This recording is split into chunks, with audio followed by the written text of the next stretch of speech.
This presentation on nutrition for synchronized skating is brought to you by One Team Movement and the Athlete's Kitchen. This presentation was originally prepared for our synchronized skating development camp in Sydney, Australia in April of 2019. We are happy to now be able to share this presentation with interested athletes and coaches around the world. Hi everyone, my name is Steph and I'm the dietitian and sports dietitian working with the Athlete's Kitchen. I'm very sorry I couldn't make it to the presentation over the weekend.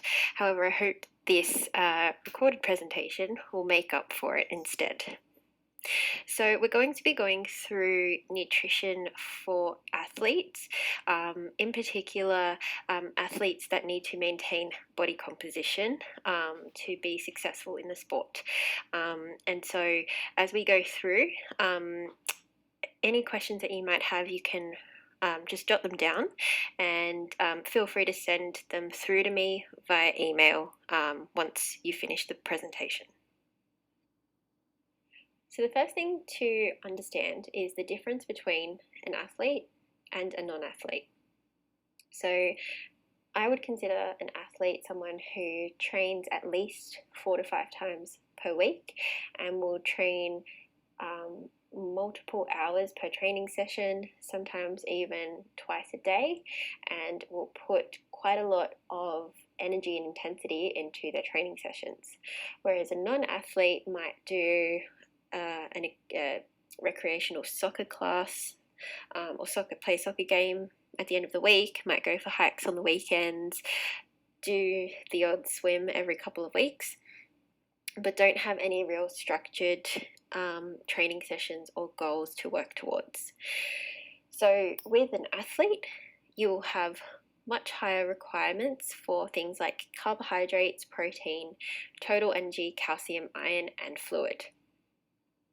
And this comes from an increased energy expenditure throughout the day, because your muscle mass is generally a lot higher than the average person, meaning you need a lot more energy to feed that muscle mass, but also because you're expending a lot more energy during your training sessions.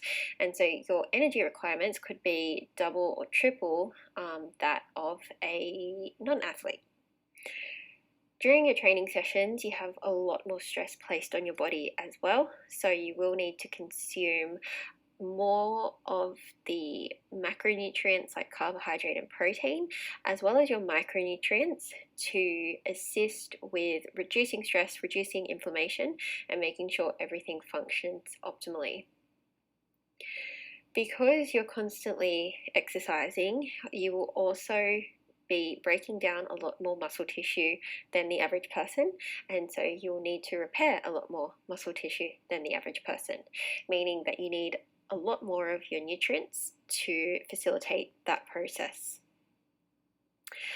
When you're not providing your body with enough of these nutrients, it can affect other areas of your life as well. So because your body's struggling to repair muscle tissue, to provide enough energy for your training sessions, it then affects things like your concentration and your focus during study or work or school. And at the same time, if your body is struggling to maintain the functions related to sport, your immunity can start to drop. So if you're not consuming enough protein, not consuming enough energy, and not consuming enough micronutrients, you put yourself more at risk of getting sick, getting a cold, and reducing your ability to fight off infections, so things like the flu or stomach bugs. The other thing is your sweat losses are a lot higher because you're so active from day to day. So with sweat, the most obvious thing that you would need to increase is your fluid intake, but at the same time, when you sweat, it can actually increase your need for iron. So making sure you're getting in lots of iron-rich foods throughout the day to make up for the iron that you would lose when you sweat. So starting off with protein, this is the macronutrient most strongly associated with your muscles, and so it contributes quite a bit to muscle growth, repair, and building strength, and this all occurs in a process called muscle protein synthesis. So when you eat protein, it's broken down into the building blocks called amino acid through digestion, and then those amino acids can literally be transformed into working muscle tissue. So when you're not consuming enough protein, it can lead to prolonged muscle soreness. It can delay your recovery from exercise, and so you'll not only feel very sore for quite a few days afterwards, but you'll also feel that you can't put 100% into the session the following day or for the following 2 or 3 days.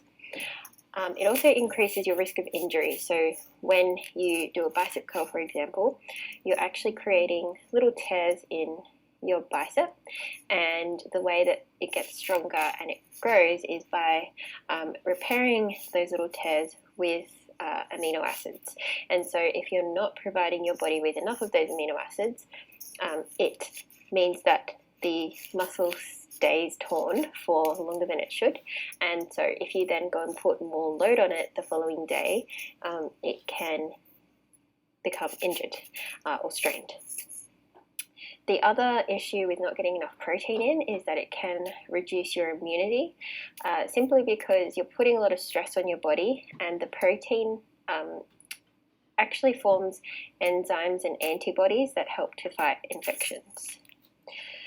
So the best sources of protein are always going to be any sorts of animal foods. So things like meat, whether it be beef, lamb, pork, kangaroo, chicken, fish and shellfish and any type of seafood, eggs, egg whites, and dairy foods. So things like yogurt, cheese, and milk.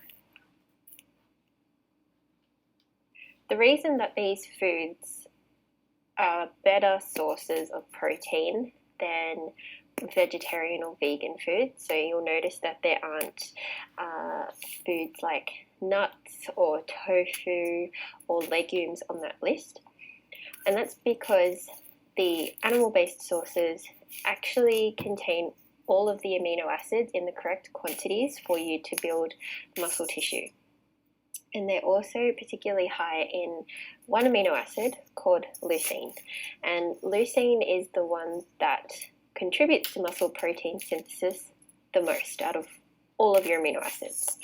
And leucine is always particularly high in your animal foods and quite low in any of your vegetarian or vegan sources of protein. So this table here shows the leucine comparison quite nicely.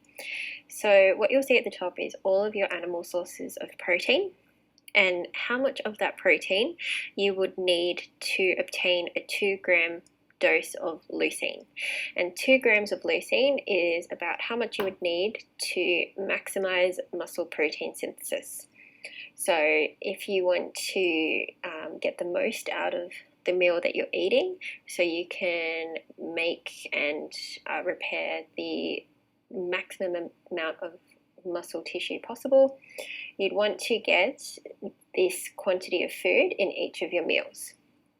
So when you look at something like beef, for example, all you need is about 120 grams of the protein itself. So that will give you 2 grams of leucine and only contains about 640 kilojoules worth of energy. Whereas when you look at the vegan sources down the bottom, if you look at white rice, for example, you'd need about 6 cups of white rice to get that same 2-gram dose of leucine. So along with that, you're also getting about 6,000 kilojoules worth of energy. And for a very small female, that could be their total daily energy requirements, or almost their total daily energy requirements, just to get that 2-gram dose of leucine. And then you have to consider the rest of the food that you'd be eating for the rest of the day.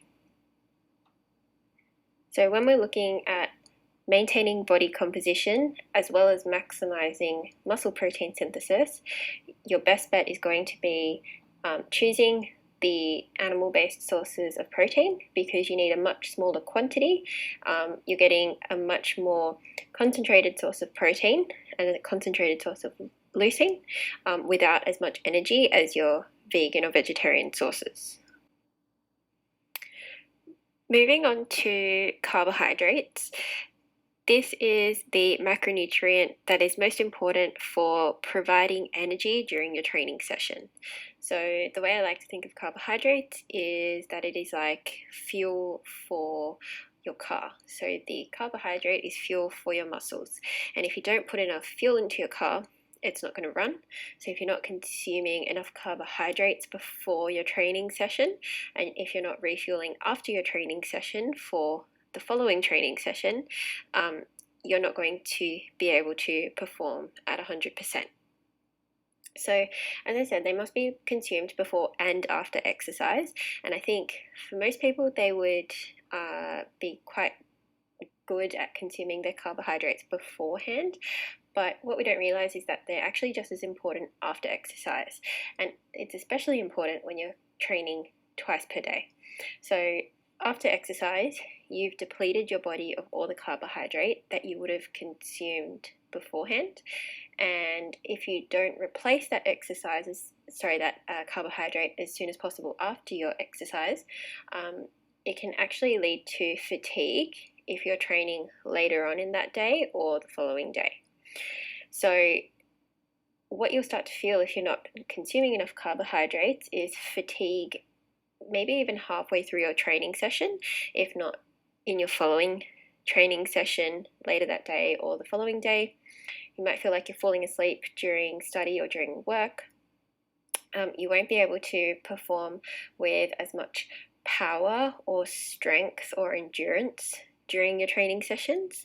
And your brain actually uses glucose, which is a type of carbohydrate, as its primary fuel source. And so if your body's depleted of carbohydrate, your brain won't receive enough carbohydrate either, and so you won't be able to concentrate or focus during school or work or study. Now for a quick break in our presentation to tell you a little bit about One Team Movement. One Team Movement is a not-for-profit organization that is working to unite and empower the synchronized skating community in order to grow the sport worldwide. Our pillars are unite, develop, promote, and support. We unite the community and encourage sportsmanship and collaboration. We create opportunities such as camps and shareable online content to help develop the sport at the grassroots level. We work to promote awareness of the sport, and we support the community with grants and giveaways. We hope you're enjoying this presentation and will consider checking out One Team Movement on Facebook, Instagram, or Twitter once the presentation is finished. To view part 2 of this presentation, please click the link on the video.